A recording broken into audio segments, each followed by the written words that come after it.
할렐루야. 2월 25일 토요일입니다.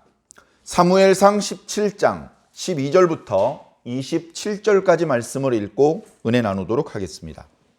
다윗은 유다 베들레헴 에브라닷 사람 이세라 하는 사람의 아들이었는데, 이세는 사울 당시 사람 중에 나이가 많아 늙은 사람으로서 8 아들이 있는 중 그 장성한 세 아들은 사울을 따라 싸움에 나갔으니, 싸움에 나간 세 아들의 이름은 장자 엘리압이요, 그 다음은 아비나답이요, 셋째는 삼마며, 다윗은 막내라.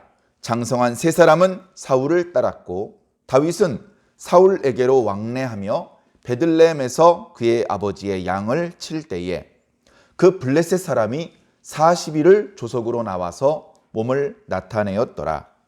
이새가 그의 아들 다윗에게 이르되, 지금 네 형들을 위하여 이 볶은곡식 한 에바와 이 떡 10덩이를 가지고 진영으로 속히 가서 네 형들에게 주고, 이 치즈 10덩이를 가져다가 그들의 천부장에게 주고, 네 형들의 안부를 살피고 증표를 가져오라.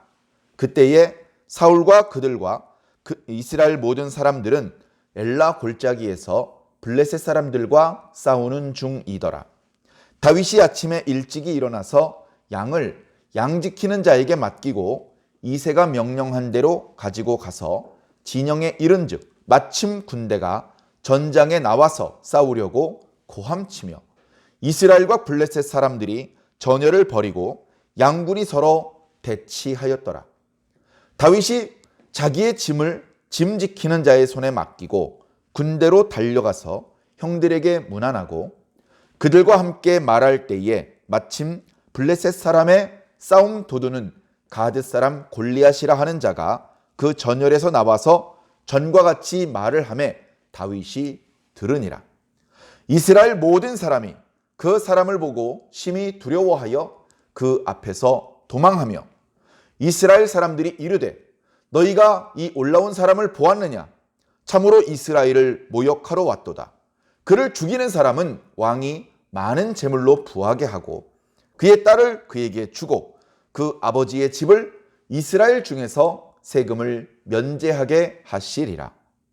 다윗이 곁에 서 있는 사람들에게 말하여 이르되, 이 블레셋 사람을 죽여 이스라엘의 치욕을 제거하는 사람에게는 어떠한 대우를 하겠느냐? 이 할례받지 않은 블레셋 사람이 누구이기에 살아계시는 하나님의 군대를 모욕하겠느냐? 백성이 전과 같이 말하여 이르되, 그를 죽이는 사람에게는 이러이러하게 하시리라 하니라. 아멘. 예, 감사합니다. 전에 14장이었나요?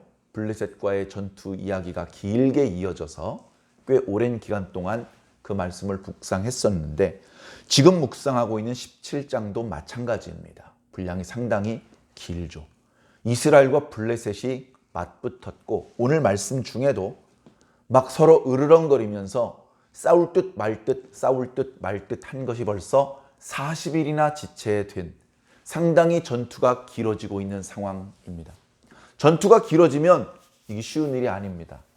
물론 원정을 블레셋에게 더 불리할 것입니다. 그런데 이렇게 긴 기간 동안 흔들림 없이 이스라엘 백성들을 압박하는 것을 보면 준비를 철저히 해서 왔고, 그리고 그들의 본국이 그렇게 멀지 않기 때문에 뒷길로 계속해서 군량이라든가 무기라든가 병사들이 공급이 되었던 것 같습니다. 이스라엘은 이스라엘들대로 상당히 위협적인 숫자의 블레셋 군대가 벌써 이스라엘 땅 안으로 들어왔기 때문에 그냥 이스라엘이 무너지는 것을 손 놓고 구경만 할 수 없기 때문에 상당히 많은 이스라엘 장정들이 집결해서 사울과 함께 군대를 편성하고 블레셋에 대항하고 있죠. 자, 그러다 보니까 지금 블레셋과 대항하러 싸우러 나온 사람들이 사실은 양들을 돌봐야 되고 포도원을 돌봐야 되고, 이렇게 들에서 또 여기저기서 각각 자기 집안의 가업을 도모해야 되는데 40일이 넘도록 가업을 도모하지 못하고 있습니다. 싸움에 임할 만한 사람들은 대부분 전장에 나와 있기 때문에 이스라엘 시골 각 지역에는 나이든 할아버지, 전투를 수행하기에는 너무 어린 꼬맹이, 그리고 여자들 뿐이었습니다. 자, 그런 상황이 길어지고 있는데 이제 이새의 집에 8아들 중에서도 이미 장성하여서 전투에 참여할 만한 첫째, 둘째, 셋째 아들은 사울과 함께 블레셋과 싸우기 위해서 출전했습니다. 넷째, 다섯째, 여섯째, 일곱째의 이야기는 나오지 않습니다. 그들의 이름도 소개가 되지 않고 그들이 누구인지 성경에는 별로 관심이 없습니다. 중요한 건 누구죠? 막내 다윗입니다. 그때 이미 이새는 나이가 많았습니다. 그리고 다윗은 막내 아들이었습니다. 그러니까 이새하고 다윗 사이에는 많은 나이 차이가 있겠죠. 그래, 형들이 없는 동안에 형들 몫까지 수고하느라 다윗이 아직 나이는 어리지만 열일을 하고 있었습니다. 그러던 차에 이새가 아무리 생각해도 전투가 길어져서 걱정이 되다 보니 막내 아들을 불러서 형들의 안부를 물어보게 합니다. 부모의 심정이 다 비슷한 것 같습니다. 예전에 창세기 말씀을 묵상할 때에 멀리 양을 치러 갔던 아들들의 소식이 궁금했던 야곱이 막내 요셉을 보내서 형들의 안부를 좀 물어보고 와라. 형들이 잘 있는지 네가 좀 보고 와라. 이렇게 부탁했던 것과 마찬가지로 멀리 전장에 나간 첫째, 둘째, 셋째 아들을 걱정했던 이새는 그래도 똘망똘망하고 잽싸게 가서 소식을 전해올 수 있을 것 같았던 막내 아들을 불러서 이야기를 합니다.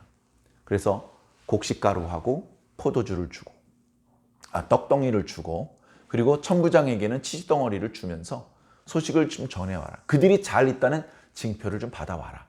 그렇게 부탁을 한 것이죠. 잠깐씩 그런 게 있었어? 싶을 정도로 아주 짧게 묘사되고 있지만 중간중간에 보면 다윗의 성품이 드러나는 장면이 나타납니다. 다윗이 형들 몫까지 양떼를 돌보고 있었거든요. 자, 그러면 자기 아버지의 심부름을 하러 멀리 다녀오다 보면 최소 하루에서 이틀 정도는 양들을 돌보지 못하게 됩니다. 양치기에게 양들을 돌보는 일은 엄청 중요한 일입니다. 제가 살고 있는 동네에는 소를 기르는 분들이 많이 있습니다. 그러면 그 소를 하루에 2번씩 여물을 주는데 아무리 바빠도 여물을 줘야 된다는 겁니다. 아무리 피곤해도 감기에 걸렸어도 마스크를 끼고 그 축사에 나가봐야 된다는 겁니다. 정이 가족들 전체가 어디 여행을 간다거나 누가 돌아가셔서 문상을 가야 되는 경우에는 그 이웃 사람들에게 돈을 주고 부탁을 한답니다. 저희가 사정이 있어서 이렇게 좀 한 2, 3일 자리를 비울 수밖에 없으니 좀 그 기간 동안에 와서 저희 집 소를 위해서 좀 여물을 챙겨 주십시오.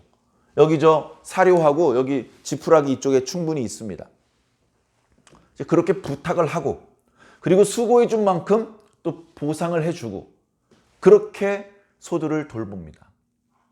그 집안의 모든 생활비가 그 소를 기르는 데서 나오기 때문에 그것을 이렇게 하찮게 생각할 수 없고 그것에 대해서 소홀하게 생각할 수 없는 것이죠. 마찬가지로 양치기의 집에서 양을 돌보는 일은 다른 그 어떤 일들보다도 더 중요하고 급한 일입니다. 무슨 소리야? 난 아빠한테 명령을 받았다고 그래 놓고서 양들을 내팽개치고 그냥 형들한테 달려갔다면 나중에 틀림없이 야단을 맞을 것입니다. 오늘 본문에는 나오지 않습니다만 뒤에 보면 다윗의 형들이 실제로 그렇게 얘기를 합니다. 야 임마, 너 아버지의 양떼를 돌봐야지. 양떼 팽개치고 지금 어디 가는 거야? 이렇게 형들이 나무라는 장면이 나타납니다. 그러나 어떻습니까? 다윗은 그것까지 예상을 하고 있는 거예요. 내가 이틀, 아무리 빨리 갔다 와도 오늘 하루는 양을 돌보지 못하니까 어떤 사람에게 양을 돌봐달라고 미리 얘기를 해놓은 겁니다. 미리 다 얘기를 했기 때문에 어때요? 아무 문제가 안 생기죠. 너 임마 그거 다 내팽개치고 뭐 하는 거야? 이런 야단을 맞을 필요가 없습니다. 다윗은 나이가 어렸음에도 불구하고 자신이 하고 있는 일에 대한 책임감이 아주 컸고 그리고 그 일 처리를 지혜롭게 잘하는 그런 지혜로운 모습이 벌써부터 보이고 있습니다. 그렇게 모든 준비를 다 해놨습니다. 그리고 아버지가 챙겨주신 양식도 든든히 잘 짊어졌습니다.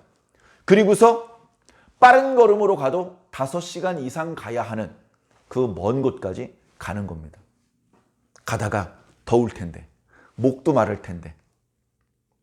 그런데 책임감이 컸던 다윗은 한눈 팔지 않고 부지런히 달려서 형이 있는 곳까지 갑니다. 아침에 일찍 출발했으면 벌써 낮 12시가 넘어서 오후로 접어들었을 겁니다. 그래, 현장에 가보니까 막 이스라엘하고 블레셋하고 막 힘겨루기를 합니다. 멱살을 잡고 밀고 당기는 힘겨루기가 아니고 고함을 치는 걸로 힘겨루기를 합니다. 우와! 이쪽에서 한 번 하면 저쪽에서 가만히 듣다가 갑자기 우와! 무슨 대학교에서 이 체육대회가 벌어졌을 때 서로 응원전을 하는 것처럼 우와! 우와! 합니다. 처음에는 비등비등한 것 같은데 꼭 보면 끝에 가면 이스라엘이 꼬리를 내립니다. 왜 그런 거 하니? 블레셋에서는 싸움을 도두는 자. 블레셋 사람들, 그 사람들의 용기를 100배 시켜주고 사기를 끌어올려주고 이스라엘 사람들을 두려움에 빠지게 만드는 사람이 있기 때문에 그렇습니다. 그 사람의 이름은 우리가 잘 아는 것처럼 골리앗입니다. 애굽의 블레셋의 5 성읍 중에 가드에 살고 있는 사람이고 블레셋 사람이라고 소개를 하고 있습니다. 블레셋만 앞에 나오면 이스라엘 사람들의 고함 소리가 쑥 들어갑니다. 그 블레셋 사람 골리앗이 나와가지고 야! 소리만 지르지 말고 너희 중에 한 명이 나와봐라. 너희들 중에 누가 용맹한 자가 있느냐? 너희들 중에 용맹한 자가 있으면 나와봐라. 나랑 1대1로 겨루어보자. 만약에 그가 나를 죽인다면 우리 블레셋 사람들이 모두 너희들의 종이 되겠다. 그러나 너희들이 대표로 보낸 그 사람을 내가 죽이면 이스라엘 전체가 우리 블레셋의 종이 되어야 된다. 뭐 이러고 있는 거죠. 그런데 그렇게 말하는 골리앗의 말을 웃기고 있네. 이렇게 무시할 수 없는 것이 일단 골리앗의 키가 6m입니다. 6m가 아니고 6규빗. 그러니까 요즘 우리들의 측량으로는 거의 3m예요. 거의 3m. 6규빗 한 뼘이라 그랬습니다. 그가 입은 갑옷이 60kg짜리 갑옷을 입고 있다 그랬습니다. 그러다 보니 그 골리앗의 위세에 전부 다 두려워할 수밖에 없습니다. 전부 다. 이야기를 보면 아마도 사울 왕이 혹시 이스라엘 사람 중에 용감하게 저 골리앗과 맞서서 1대1로 싸울 사람이 혹시 있겠느냐? 하나님이 도우셔서 그를 죽여준다면 3가지 특별 보너스를 주겠다. 엄청난 상금을 주어서 부자로 만들어주겠다. 그 다음에 사울 왕에게는 어여쁜 딸이 2이 있습니다. 첫째 딸은 메랍이고 둘째 딸은 미갈이라는 딸이 있습니다. 그 딸을 주어서 왕의 사위로 삼겠다. 3번째는 그 사람의 아버지의 집을 세금을 면제시켜 주겠다. 어쩌면 사람들은 세금을 면제시켜 준다는 말이 더 솔깃했을지도 모릅니다. 왜냐하면 이스라엘의 왕이 없을 때는 따로 세금을 내지 않았습니다. 그저 율법에 따라서 하나님께 11조를 바치는 것뿐이었습니다. 그런데 이제 11조와 별도로 또 왕에게 세금을 내야 되는데 처음엔 소출의 10분의 1만 내라 그러더니 수시로 와서 뜯어가는데 미치겠습니다.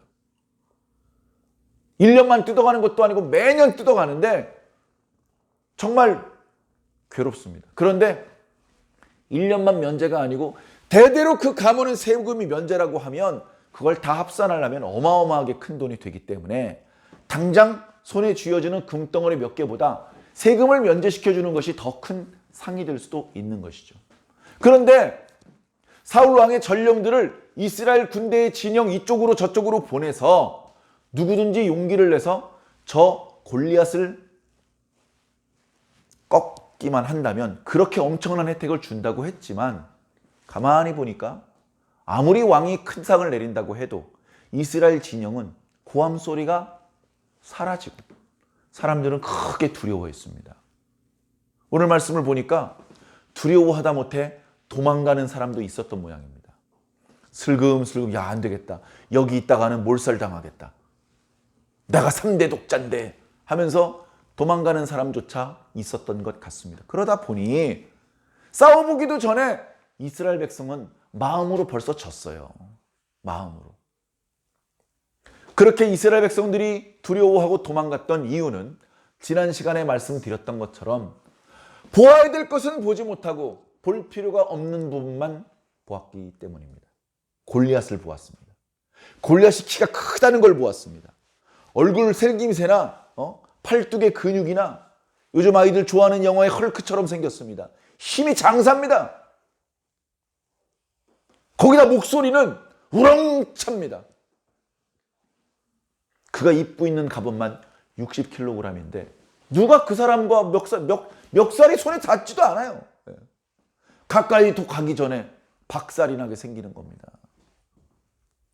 그러나 무거운 갑옷을 입고 있었기 때문에 실수로 헛디뎌서 넘어졌다가는 스스로는 일어날 수 없는 치명적인 약점이 골리앗에게 있습니다. 그리고 무엇보다도 이스라엘의 군대를 도와주시는 여호와 하나님을 보지 못하는 거예요. 그러니까 두려워하고 탈영할 생각만 하고 있는 겁니다. 자, 그러던 와중에 다윗이 도착한 거예요. 오늘 말씀을 자세히 보면요, 마침이라는 단어가 2번 나타납니다. 다윗이 도착했을 때 마침 고함을 지르고 있더라. 다윗이 형들이랑 얘기를 하고 있는데 마침 골리앗이 나타났더라. 우연히 그렇게 된 것 같아요. 성경에 우연은 없습니다. 하나님께서 정확한 타이밍에 다윗이 도착하게 만든 것이죠. 참 하나님께서 여러 가지를 역사하십니다. 이새의 마음에 아들들 소식을 궁금해지게 만들고 다윗을 보내면 되겠다는 아이디어를 떠오르게 만들고 그리고 현장에서는 이스라엘 진영이 고함을 치게 만들고 블레셋 진영이 고함을 치다가 골리앗을 내보내게 만들고 딱 그 타이밍에 다윗이 도착하게 만들고 다윗의 귓구멍을 활짝 열어서 형들이랑 얘기하고 있다가 갑자기 골리앗이 하는 말이 들리게 만들고 갑자기 이스라엘 사람들이 하는 말이 들리게 만드신 겁니다. 그렇게 세심하게 여러 가지 조건을 만드셔서 마치 우연인 것처럼 다윗이 블레셋 사람의 말을 듣게 됩니다. 성경에 자세하게 묘사되고 있지는 않습니다만 블레셋 사람의 말을 들었던 다윗은 혈압이 올랐던 것 같습니다. 갑작스럽게 나이도 어린 것이 얼굴이 뻘개지면서 분노가 속으로부터 치밀어 올랐던 것 같습니다. 사람들이 두려워하면서 하는 말들이 들립니다. 야, 저놈 보이냐? 야, 저놈이랑 어떻게 싸워서 이겨? 이길 수만 있다면 왕께서 큰 상금을 내리시고 왕의 사위를 삼으시고 대대로 세금을 면제해 주신다고는 하지만 야야야, 저놈이랑 어떻게 싸워서 이기냐? 이 말이 바로 옆에서 하는 말처럼 다윗의 귀에 들립니다. 다윗이 형들이랑 인사하고 얘기를 하다가 그 소리를 듣고 다 내팽개치고 그쪽으로 갑니다. 뭐라고요? 저놈을 쳐 죽인 놈은 어떻게 대접을 한다고요? 금방 얘기 들었잖아. 큰 상금 내리고 왕의 사위를 삼고 세금을 면제해 준대. 아니 도대체 저놈이 저 할례 받지 못한 블레셋 사람이 도대체 뭐길래 우리 하나님의 군대를 이렇게 모욕할 수 있단 말입니까? 저놈을 죽여서 우리가 지금까지 당하고 있는 이 모욕을 제거해야 되지 않겠습니까? 그렇게 해주는 사람은 어떻게 대우한다고요? 갑자기 고함 소리가 사라져버렸던 이스라엘 진영에 다시 고함 소리가 올라오기 시작을 합니다. 다윗 한 사람 때문에. 고함 소리의 내용은 골리앗을 이기는 자에게는 큰 상금을 내릴 것이며 왕의 딸과 결혼하게 될 것이며 세금을 면제시켜 줄 것이다. 그 소리가 이스라엘 진영에 계속 울려 퍼지는 겁니다. 다윗 한 명 때문에. 다윗은 나이가 어렸어요. 전투를 수행할 수 있는 나이가 아니었습니다. 키도 작고 힘도 약하고 그 누가 봐도 어른들 하는 일을 도와주고 심부름이나 하는 그런 정도의 키와 그런 정도의 나이를 가지고 있었어요. 그러나 다윗 속에는 그 조그만 육체에 담기에는 너무나 큰 믿음과 하나님을 향한 뜨거운 사랑이 있었습니다. 다윗이 분노했던 이유는 저 블레셋 사람이 이스라엘 군대를 모욕했기 때문입니다. 야, 이 겁쟁이들아! 니들이 여호와 하나님을 믿는 사람들이냐? 니들의 신은 강하기가 그지없다면서 니들은 왜 그렇게 겁쟁이들이냐? 야, 용기 있으면 한번 나와봐라. 이런 겁쟁이 녀석들. 하나님의 군대가 그 앞에서 아무 소리 못합니다. 아무 소리 못해. 그 말이 무슨 뜻입니까? 예, 골리앗 장군님, 당신 말이 다 맞습니다. 이 말이에요. 도대체 이스라엘의 그 많은 사람들 중에는 골리앗 앞에 당당하게 큰 소리를 칠 수 있는 사람이 한 명도 없단 말입니까? 모두가 다 두려워하고 있을 때 다윗 혼자 분노했습니다. 다윗은 이스라엘 사람들이 보지 못했던 것을 보았던 모양입니다. 다윗은 이스라엘 군대가 어떤 군대일지 알았던 모양입니다. 이스라엘 군대는 어떤 군대입니까? 만군의 하나님의 군대입니다. 할례받지 못한, 되먹지 못한 놈에게 모욕을 당할 수 없는 하나님의 이름으로 이름 붙여진 그런 영광스러운 군대라는 것이죠. 사울도 그걸 잊어버렸고 이스라엘 사람 중에 아무도 그걸 느끼는 사람이 없었습니다. 그러나 홀로 영적으로 깨어 있었던 다윗이 비록 나이가 어림에도 불구하고 골리앗을 두려워하는 기색이 조금도 없습니다. 골리앗을 두려워하는 기색이 없어요.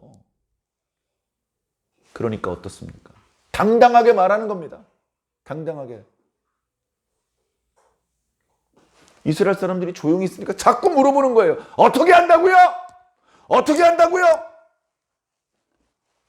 사랑하는 성도 여러분, 하나님이 누구신지 알아야 됩니다. 내가 누군지 알아야 됩니다. 우리는 용서받은 죄인입니다. 내가 누군지를 정확히 알아야 돼요.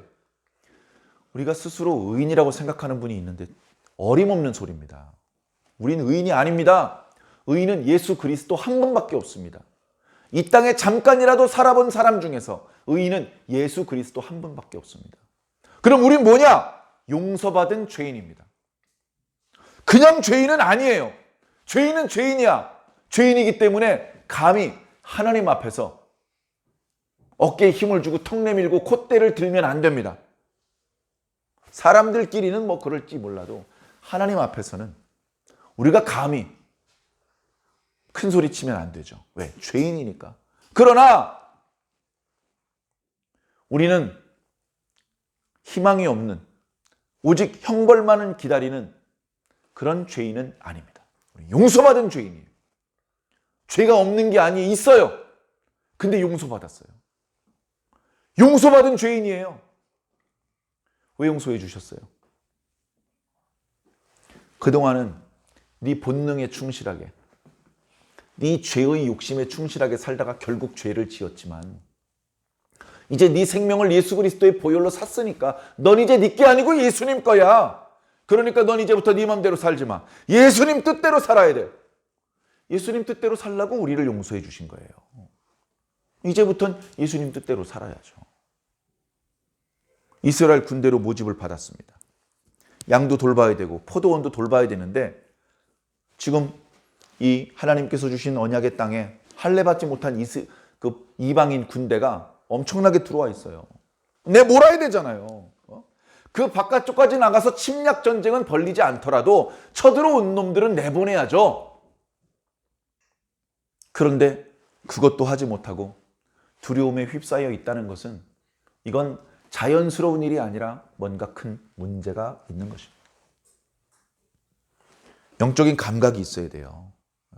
우리는요, 다윗 시대처럼 정말로 방패 들고 창 들고 그런 전투를 하는 건 아니에요. 그런 거 하시면 안 됩니다.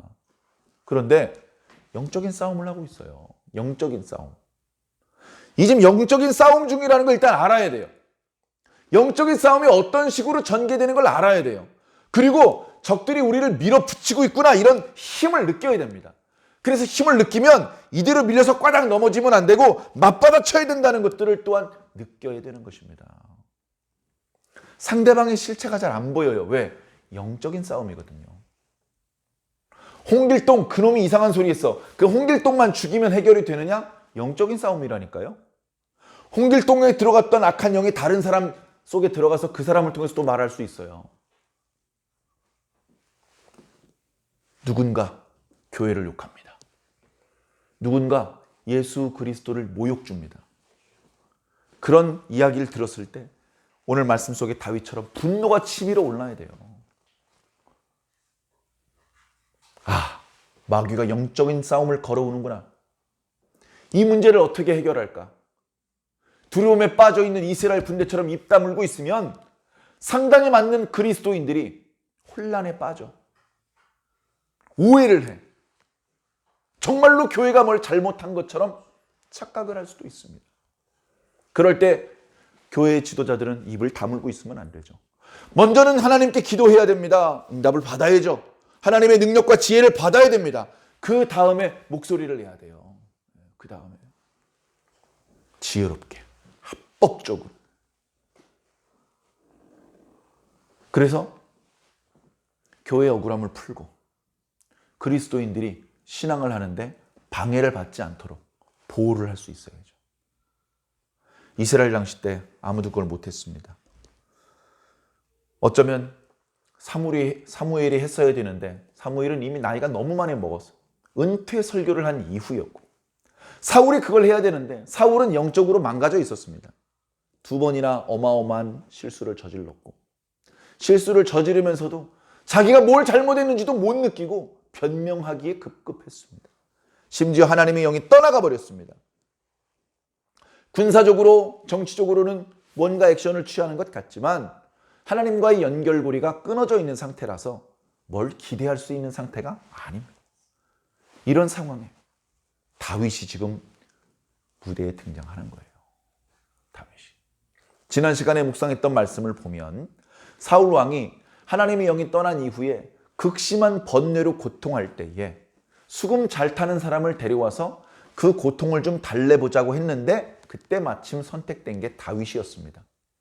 다윗을 보자마자 사울은 그를 사랑해서 자기 무기 드는 사람을 삼았고 때때로 머리가 지끈거릴 때 수금을 연주하게 했더니 머리가 상쾌해지는 체험도 했습니다.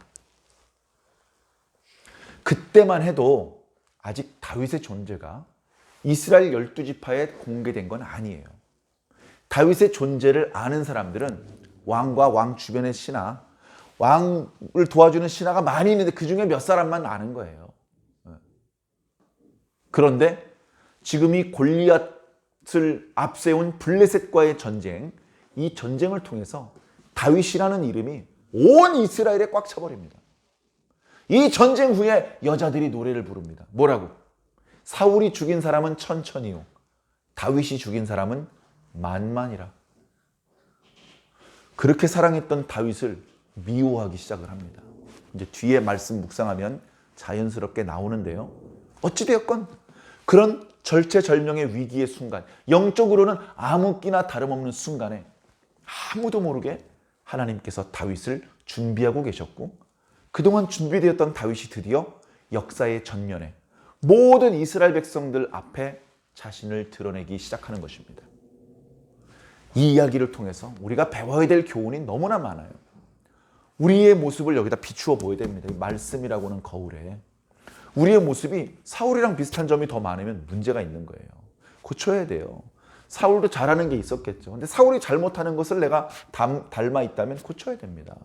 그리고 다윗은 하나님께 야단 맞은 일이 별로 없어요. 몇 번 있는데 거의 대부분 하나님께서 보실 때 너무 이쁜 짓만 하고 이쁜 말만 합니다. 그런 다윗의 모습을 보면 우리가 지금 신앙을 할 때 어떤 말을 해야 되고 어떤 태도를 가지고 일을 해야 되는지 배울 수 있는 것이죠. 아무쪼록 말씀 묵상을 통해서 큰 교훈을 배우시고 신앙이 성장하며 성숙해지시기를 예수님 이름으로 간절히 축원합니다. 아멘.